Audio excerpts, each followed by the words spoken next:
All right, everybody. We'll get started on our next session. It's the success stories, who's moving the needle in today's omnichannel world. We got two omnichannel advertisers here with us today. We have Lindsay Hendricks from Positec USA, and we have Scott Reid from Oak Lawn, came all the way out here from Japan. We'll run through a couple questions with both of them, give them some time to respond. They provided a couple supporting slides to talk about these questions. And then we'll kind of turn it over to you guys at the end for Q&A. But if you do want to ask a question anytime, just raise your hand, and we'll take it from there. So this was really all about omni-channel marketers, how they're using multi-screen, multi-channel, a lot of the stuff I just talked about in the last session, to drive results and drive growth in a kind of a world with a lot of new things happening.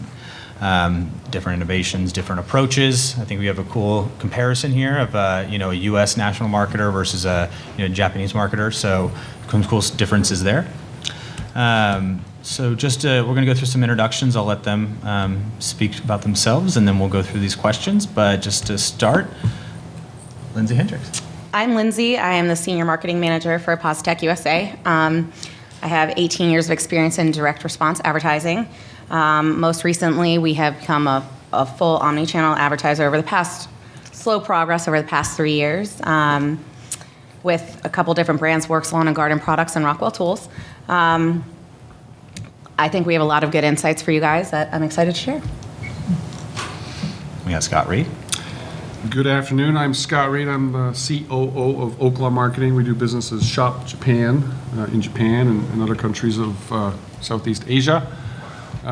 As Roman mentioned, I came from Tokyo. My jet lag kicked in about 30 minutes ago, so I cannot commit to speaking coherently. So if I slur, it's the jet lag, I swear.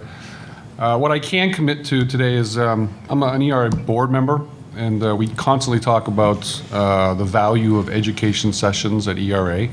And I've been a lot of presentations where you don't really get to hear details and interesting things, so I want to commit to providing information, insights about what we're doing, and I'll be as open and transparent as my corporate planning team allows me to be.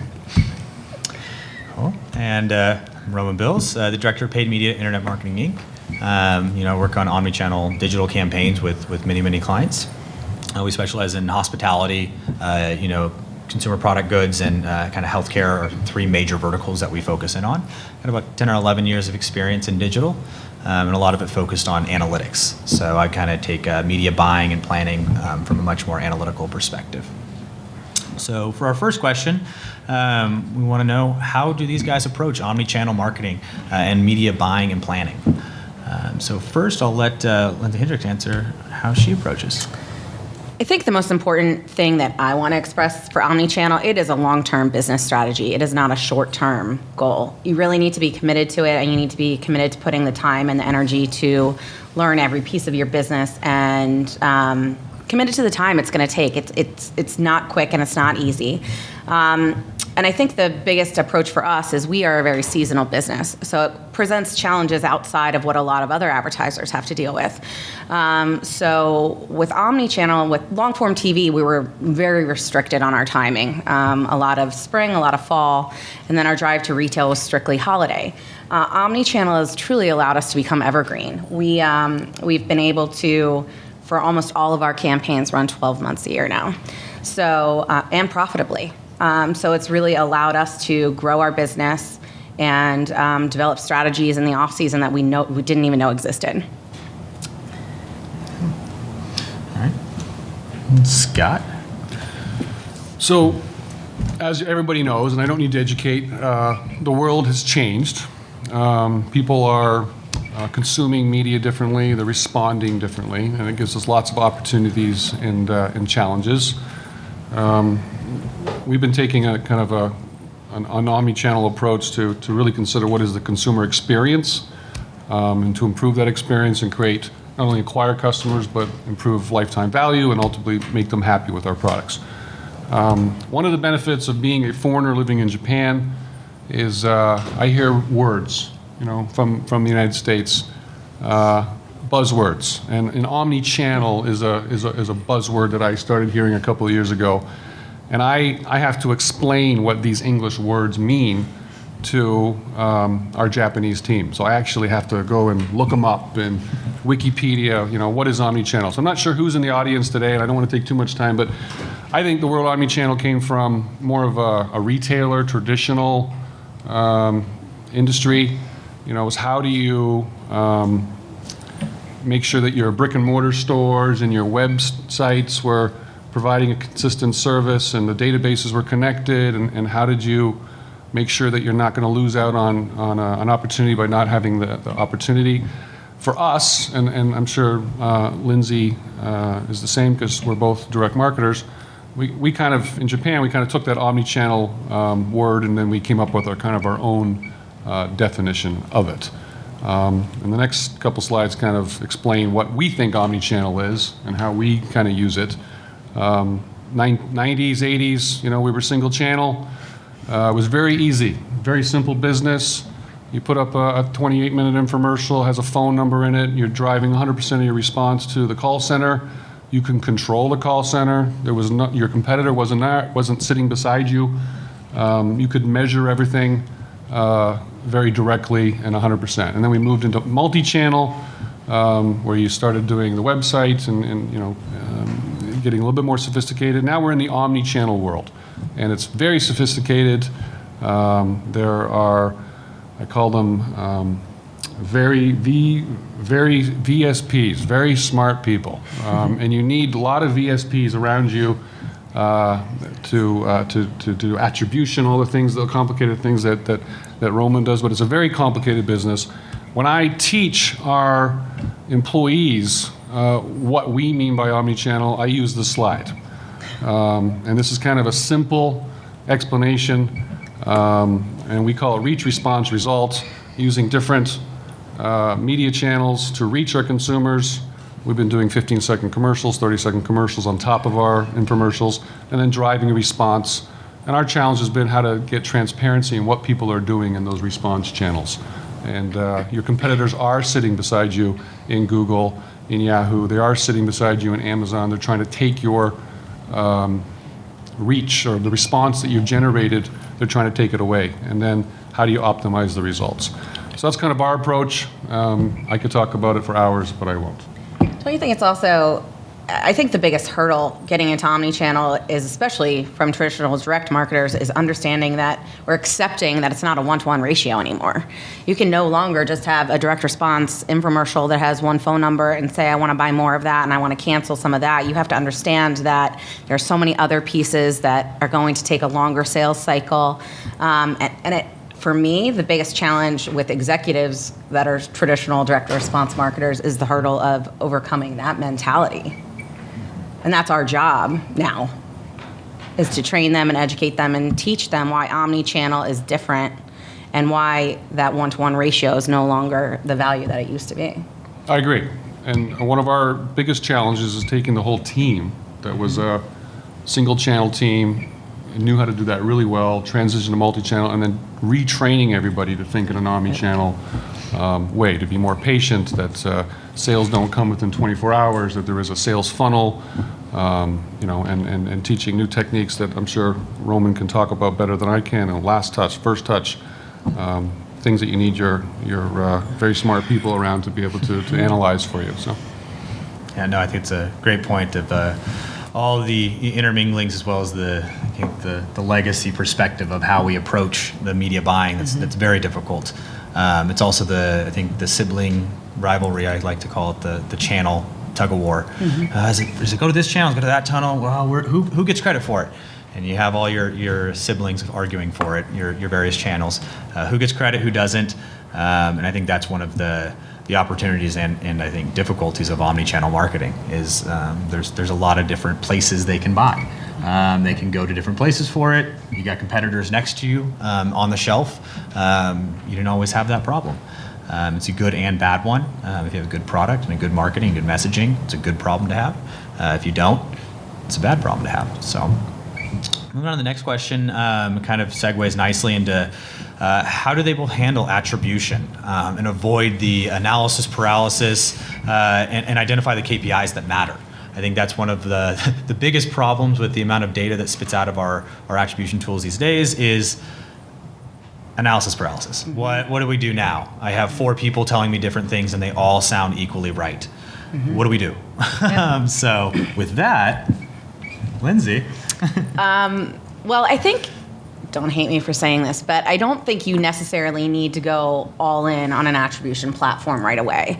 I think that as savvy marketers, you develop your baselines, you start testing, you test in pieces, and you can read lift without having an all-in attribution platform. However, when you have a rich data set, that attribution platform is going to be incredibly helpful.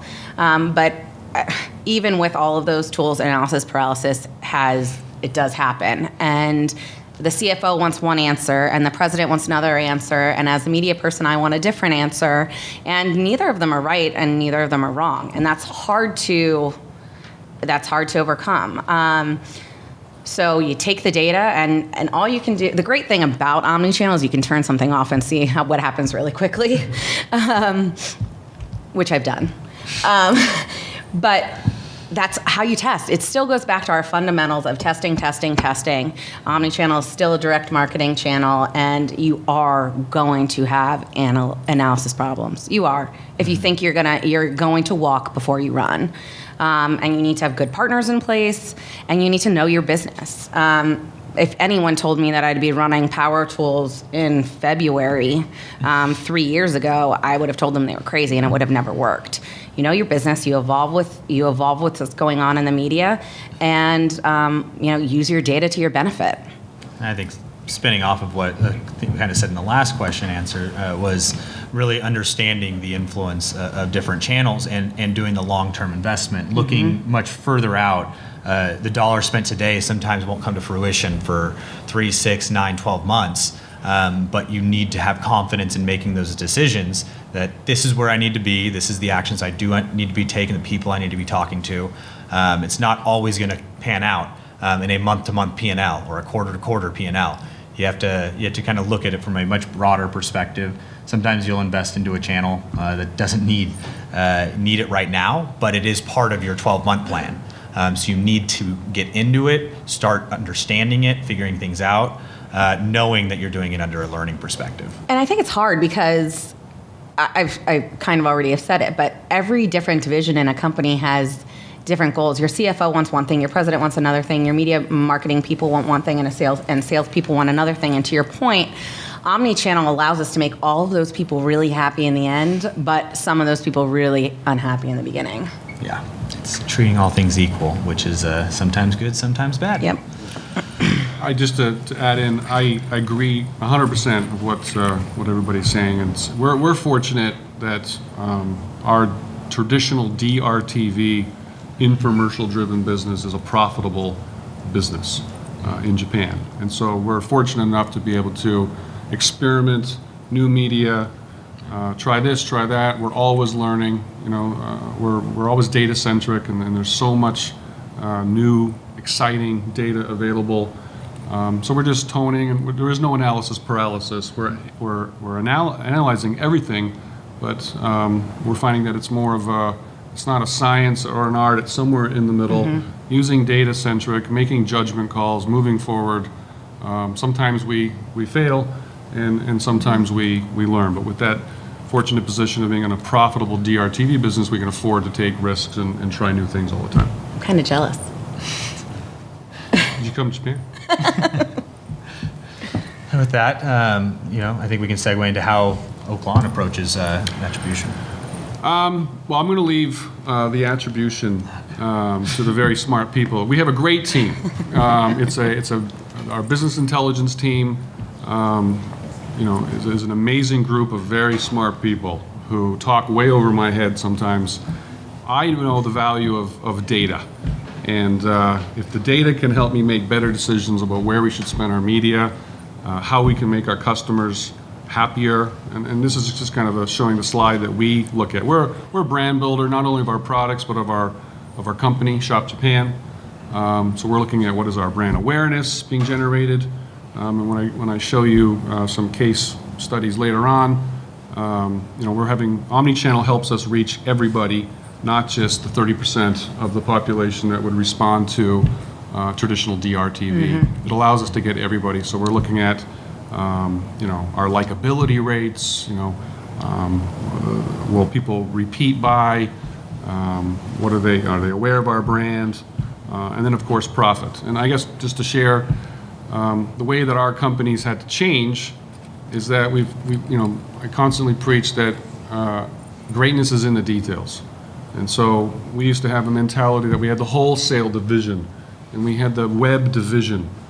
And I'm still breaking people out of the mentality that you don't just look at the wholesale revenue and the wholesale profit. You don't look at the web revenue and the web profit. You got to break it down into the actual, is it the Walmart? Is it the chain in Sarasota, Florida, or wherever? You got to look at it at the micro basis. Where are we not getting the results? We're getting response, but we're not getting results. You got to look at it on a web platform, mobile, and PC, and then break it down by customer segment. So it's a lot of data, and greatness is in the details. Yeah, I think that's actually a great point, and I was almost hoping you turned more dramatically on a right than that of the divisions I see in companies, and it's I see it more often than not. It's rather than wholesale or retail or e-com divisions that way. It's the acquisition team and the retention team are always at odds with each other, and it's breaking down that barrier also creates different opportunities of long-term value, lifetime value for customers, getting them to come back and repurchase, understanding what else they might buy for someone like Oakland or Shop Japan that builds products and brands. Same thing with Positec. What are they interested in? And you got to look at it that way and more at the product and what it's doing, not where it was it sold. And then 3 seconds on this. This came from Business Intelligence for Dummies. Great book. If you haven't picked it up, read it. But since there's so much data out there, it's all about actionable, accurate, timely, and getting it to the right person. And our challenge is pulling in all the Google data that we get and all the Yahoo data we get and bringing it all together in one place. That's a great core principle, but it's really hard to execute in the beginning. Yeah. I mean, it's really hard. It's funny. You would think that. I think you need to manage expectations when you start getting into an omnichannel and digital world. Everybody thinks, you can, digital, immediate action, you can have it up in 30 seconds, you can pull it down in 30 seconds. Why can't I get my results in 30 seconds? You totally can. But how you manipulate that data and read that data it's timely. It is accurate and actionable, but it is timely in a sense that you will not get that report from the call center the next day that says you spent $1,000 and got $2,000 in revenue, and here's where it came from. And I keep feeling there's a trend, but you have to accept that it's different. All the different digital changes every day, which makes it amazing and great for your business, but it also makes it incredibly challenging.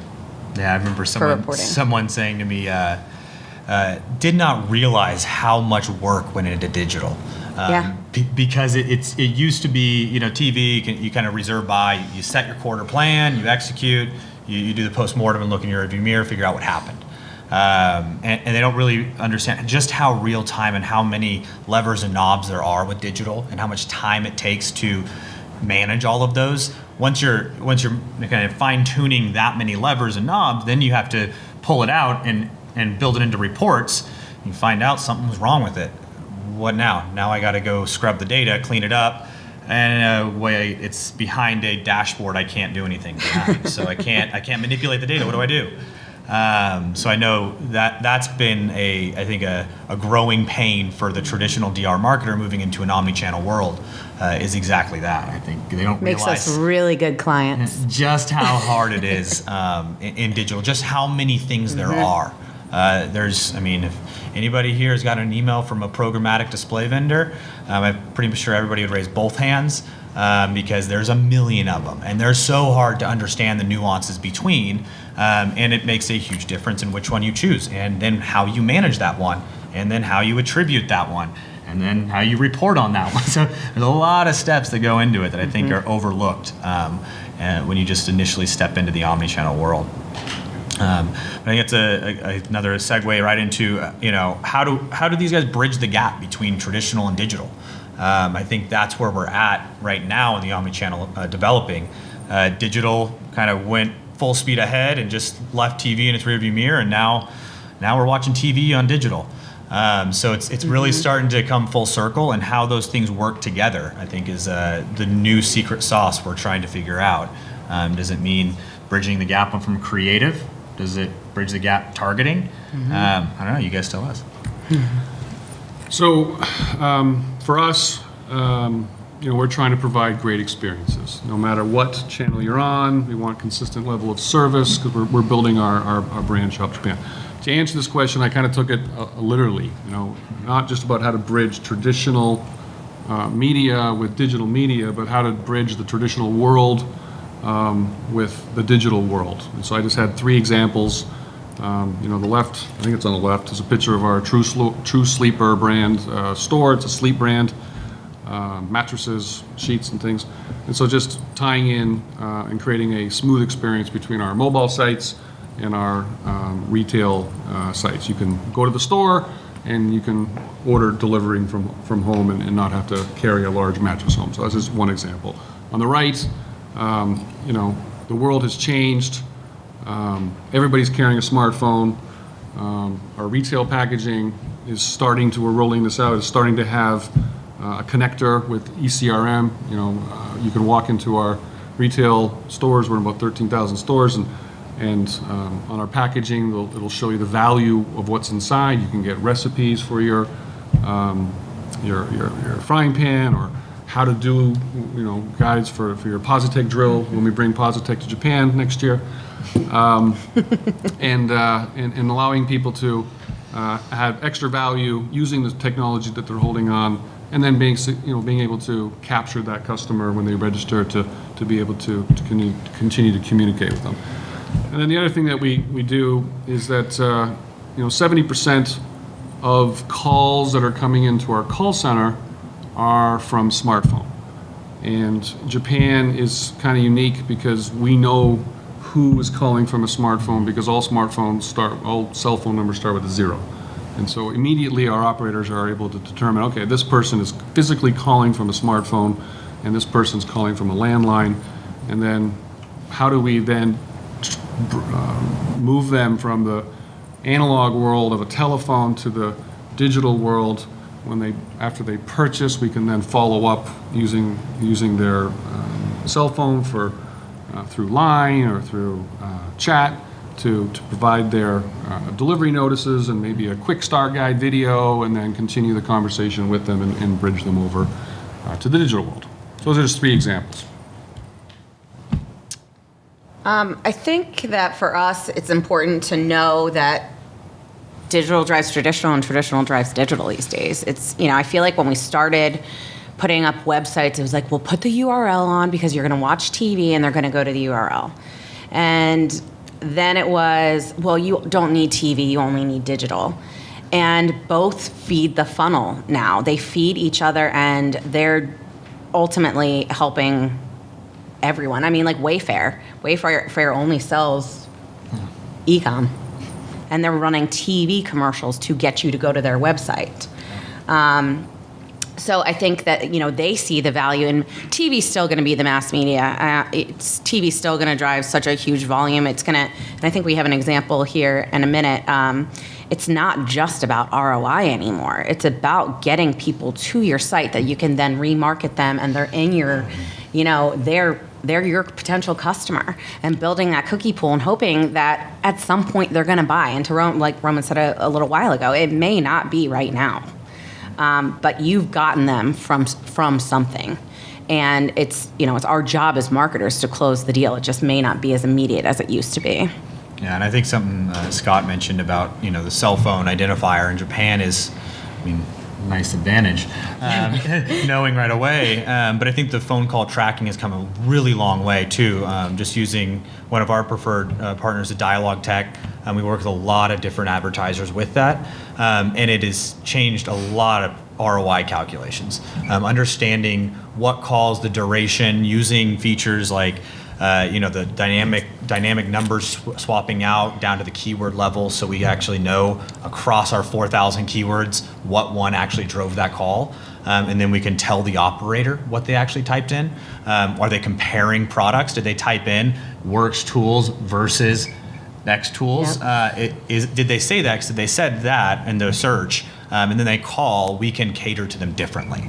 And equally on other, you can't quite do the easy attribution, but I think pulling the customers into the digital world is, I think, a good way of putting it, that you get to learn a lot more about your customers if you're able to send them an email and they open it. Now I know what kind of device they have, what email preferences they have, all kinds of things that you can add into your CRM or DMP, whatever that is.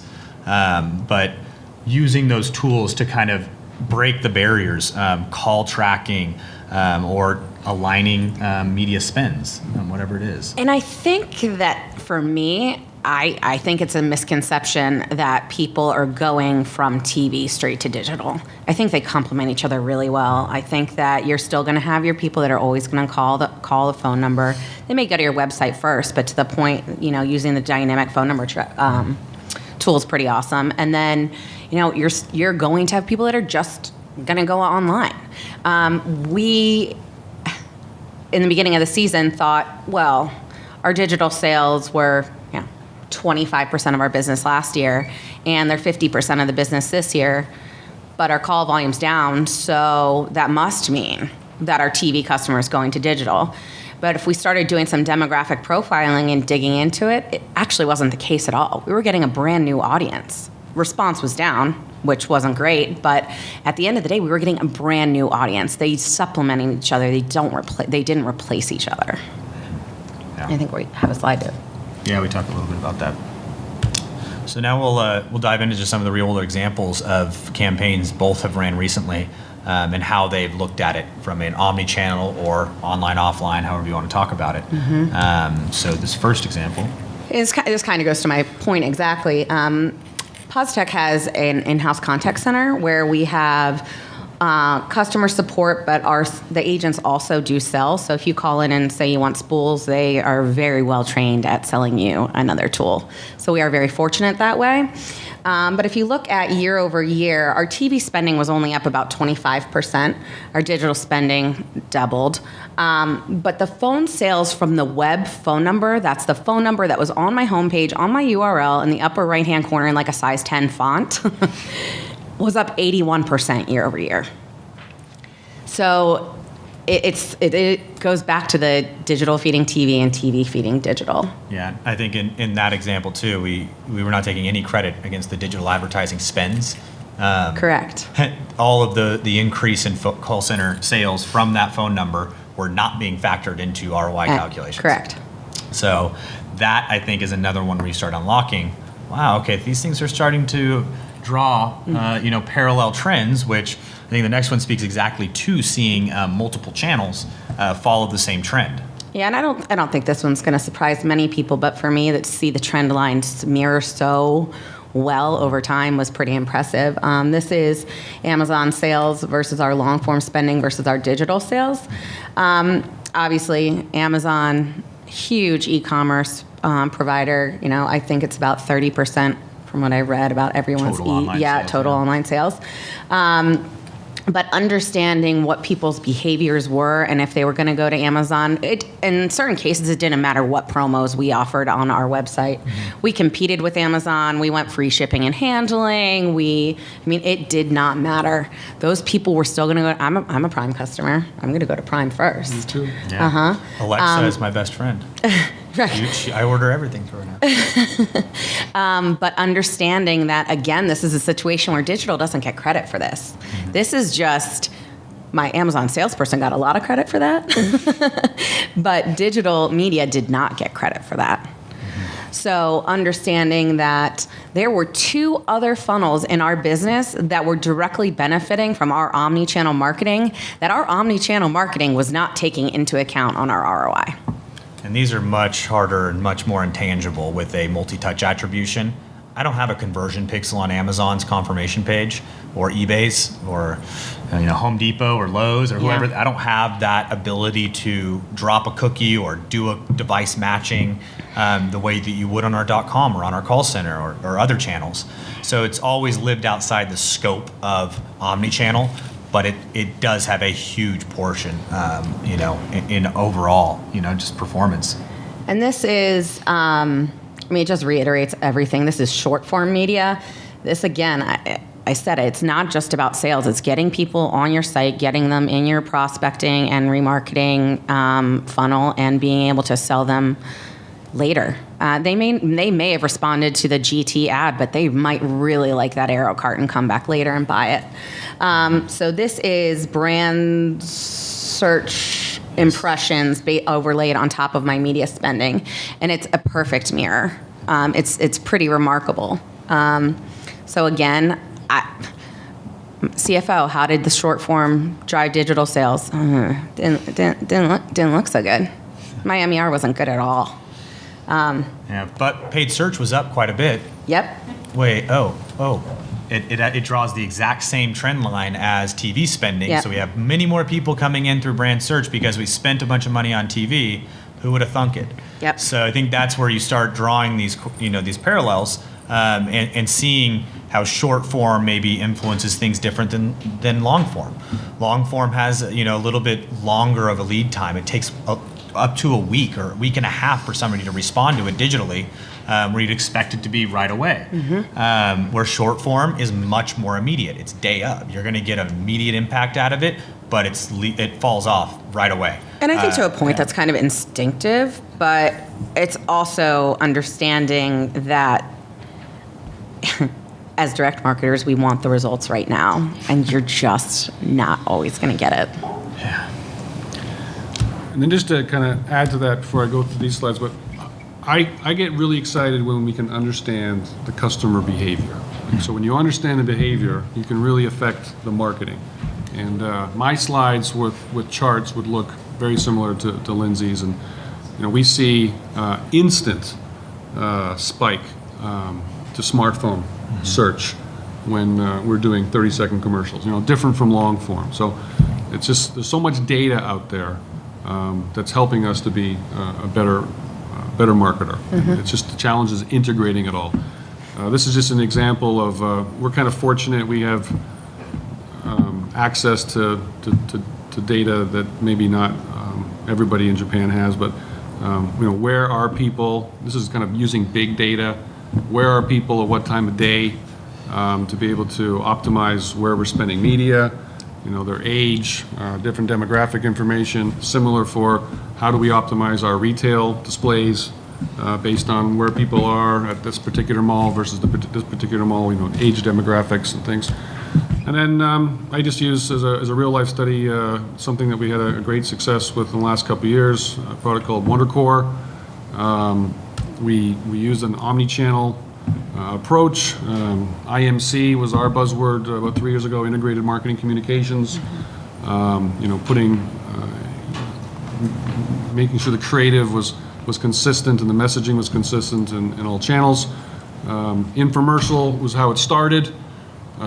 We knew that we could probably sell about 500,000 units if we were using our traditional infomercial, but if we used 15-second commercials, 30-second commercials, and newspaper, we were able to greatly influence what happened. We ended up selling 2.5 million units from an omnichannel strategy.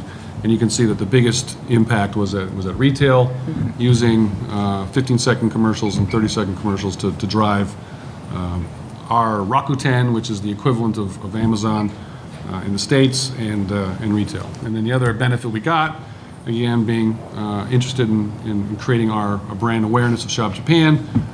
You can see kind of the flat line where we were in the infomercial world, reaching 30% of the population, but as soon as we went into omnichannel using other forms of short form or 15-second, 30-second commercial, we saw an instant lift in the brand awareness of our company and in response to our products. Was that aided or unaided awareness? That was unaided awareness. How did you conduct that study? Using some very smart people. No, it was web-based surveys. Web-based surveys, yeah. So it's a little younger demographic skew, but it was web-based surveys. So we're actually doing it every 2 months on a product basis and on our company brand basis, looking at how our media campaigns are influencing brand awareness. Yeah, there's some interesting stuff even, I'd say, in the state side that does this brand recall, brand lift studies that actually uses, search engine data. So you can actually have Google help you with lift studies. If you're spending at certain levels, they will actually model your customers and look at their search behavior to say they never searched for your term before, now they did. Why? That was because we ran this X campaign in that region, and we have this percentage of lift against this audience that we knew we targeted. So we hand over our targeting.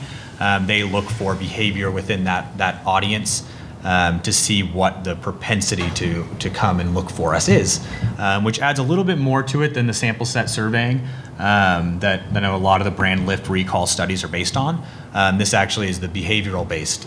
We actually can look at what they did, not just what they think they remember or what happened behind it. So a lot of new cool studies too on the brand awareness, lift, recall, that Omnichannel unlocks to kind of add a little bit more validity to those analysis.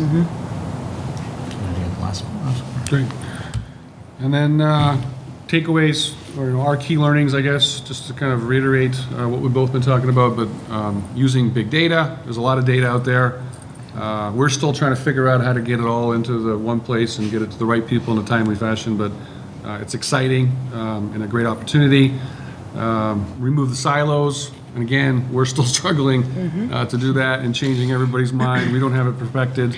We know it needs to be done better, and we're starting to change the way our team thinks. And then always be testing, which is not new. It's same as DRTV, but always be testing and trying new things and have a learning kind of culture. There's very evident trend, common thread between, all of us that are doing omni-channel marketing. And I mean, I can tell you there were times that we were incredibly frustrated. Don't. It's worth it to fight through it in the end and figure out where your media dollars are getting spent the right way and how to build your business. It really is worth it in the end. Yeah, I keep hearing breaking down silos. I swear it's a metaphor used everywhere now, whether it's channels, is it departments, is it products, is it audiences or customer groups. I think we all liked pretty little boxes that people would fit in. It worked that way. It just isn't that way anymore. Yeah. We have to think about it differently and be a little bit more collaborative, scientific, and even experimenting on new stuff. Because there's things that every other channel or silo can learn from what another one's doing. We used to not want to talk about that, but it has to happen now because of the proliferation of technology and all the different media and content outlets that they have. People will do what they want, and we have to adapt to that. It's difficult. I think, it's a testament to our industry that, when I started in it 20 years ago, we were the redheaded stepchild of advertising, and now everyone wants to do it our way because we're doing it right. So just, figure out how to keep growing and do it right and keep learning, but don't get away from our traditional mindset, which is hard, but it's what makes us, now why everyone wants to be like us. Oh, all right. Well, any questions from the group out here about Omnichannel or about how Positec or Shop Japan approaches Omnichannel? Go back to your comment you made about the CFO. Because I have an agency, I work with marketers who obviously answer the finance. So how's that conversation going? Or how is that, because you still... How did it start or how's it going now? I understand how it started. In order for it to continue, we had to do some type of approval to let it continue, to believe in what was happening. How did you make that process happen? So yeah, the question he was asking, so anybody can't hear him, was how did the conversation go down with the CFO when we started telling him we're spending money that isn't making money? Right. I think it's all about balance and testing. I mean, again, it's still our fundamentals. We weren't throwing out 50% risk dollars every week. We were still managing our risk dollars. We were still managing our business. And I think it goes back to my initial point of baselines and how you really want to measure an omnichannel campaign, because digital's omnichannel within digital, so you can get buried in that.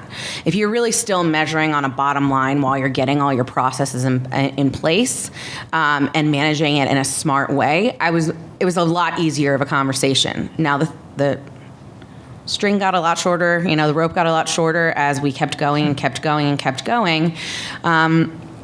I am fortunate enough to have a big enough data set and enough historical data to have an attribution platform now that's made a big difference.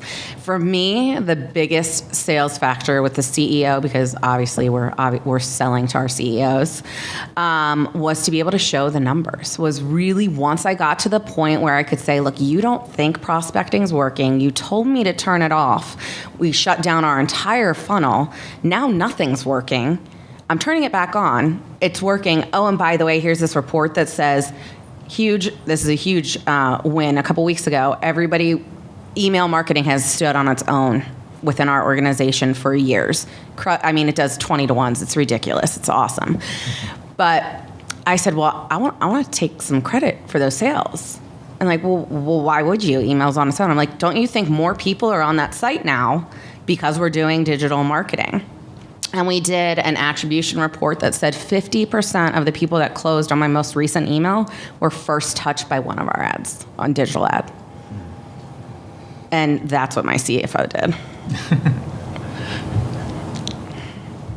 Good. In the digital marketing world, attribution is very much a buzzword.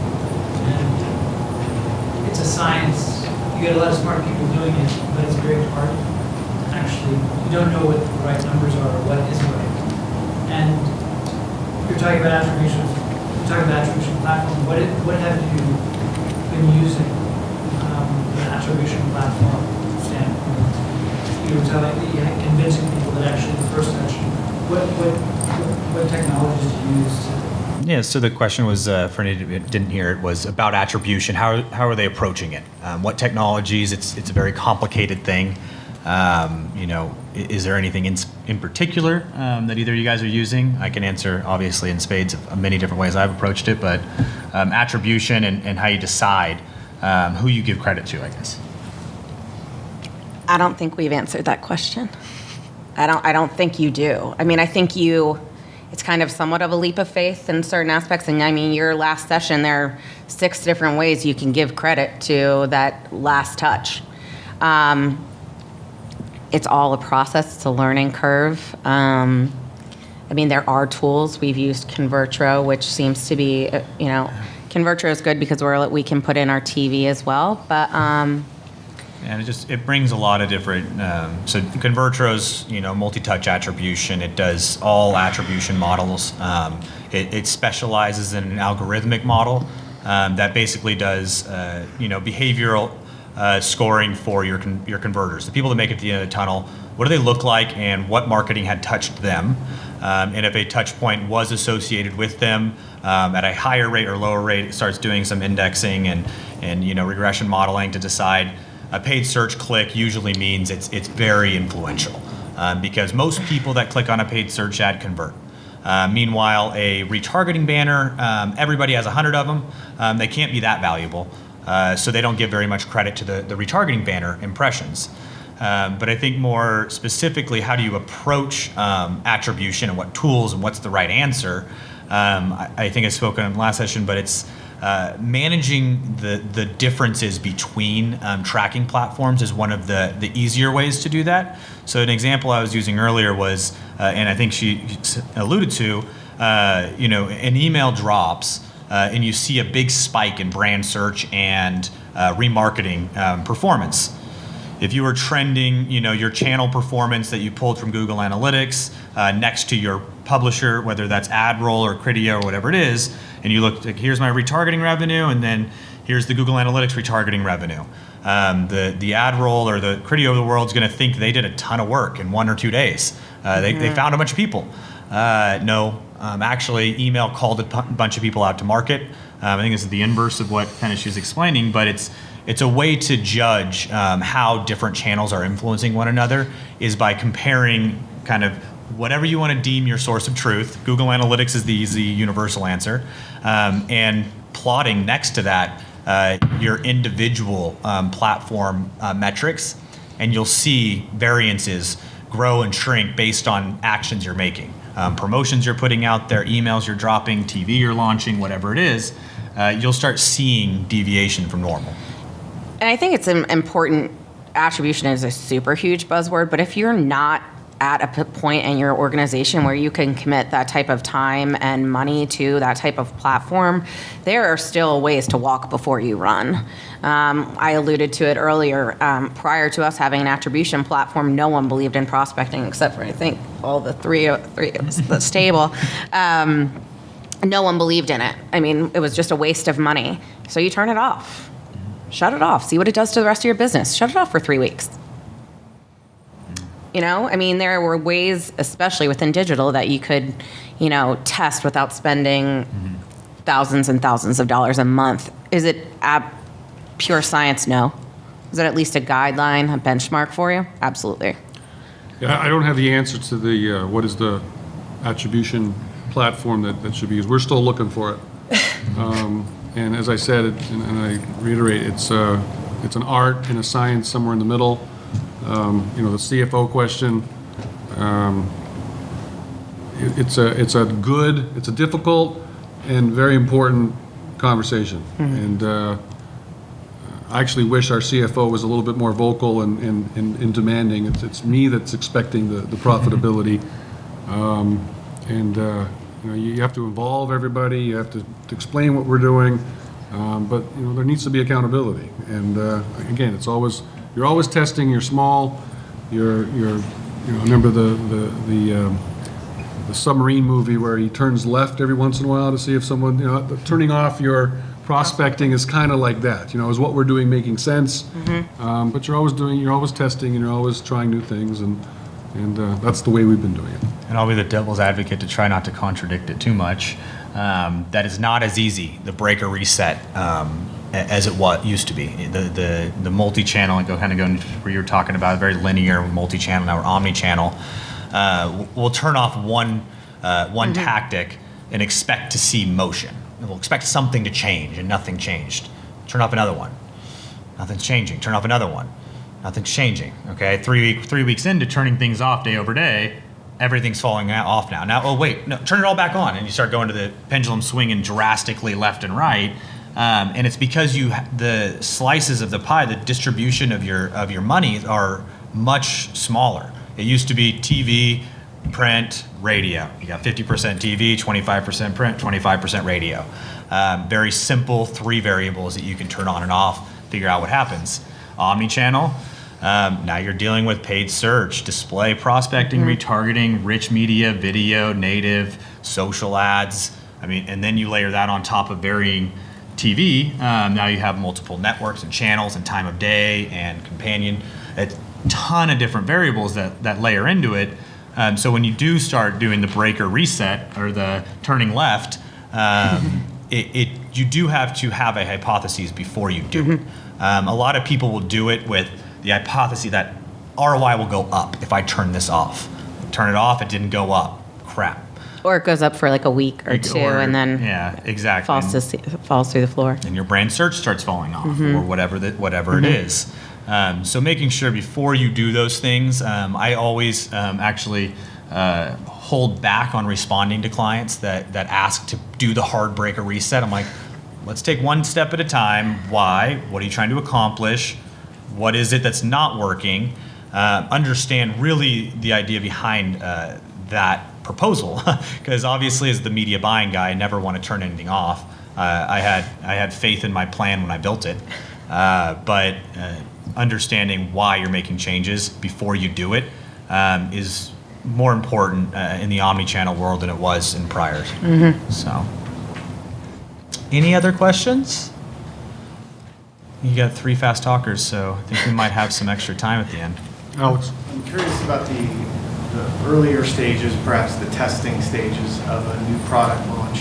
and maybe it's more digital than it is omni-channel, but what do you guys see as the non-negotiables? Like, if you're gonna launch a product with one of our infomercials, what would you say you have to do at that time, or when would you start implementing some of the omni-channel tactics? So I think my frustration is that we're still stuck in the traditional world of starting with an infomercial. And once we get the metrics that we're looking for, it's making money.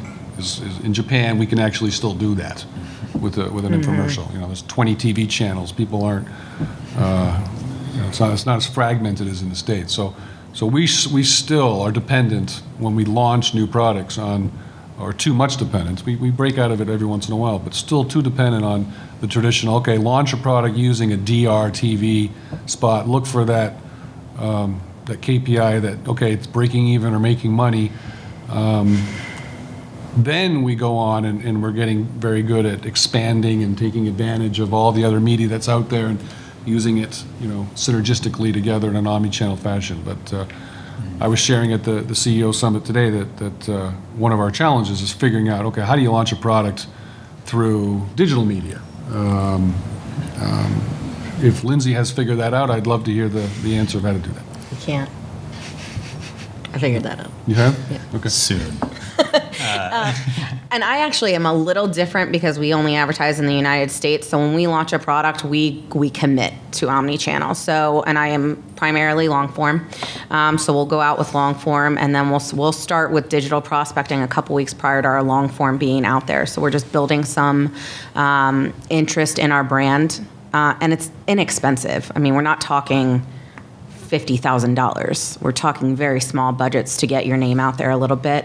And then as you saw on the charts, I mean, all tides rise as soon as that media runs. So we have, because we are committed to the omni-channel, knowing that everything funnels everything, we from get-go are committed to all of it. Yeah, I think it's. I mean, I'm sorry, but we might layer in some short form or radio in a seasonal environment, but otherwise,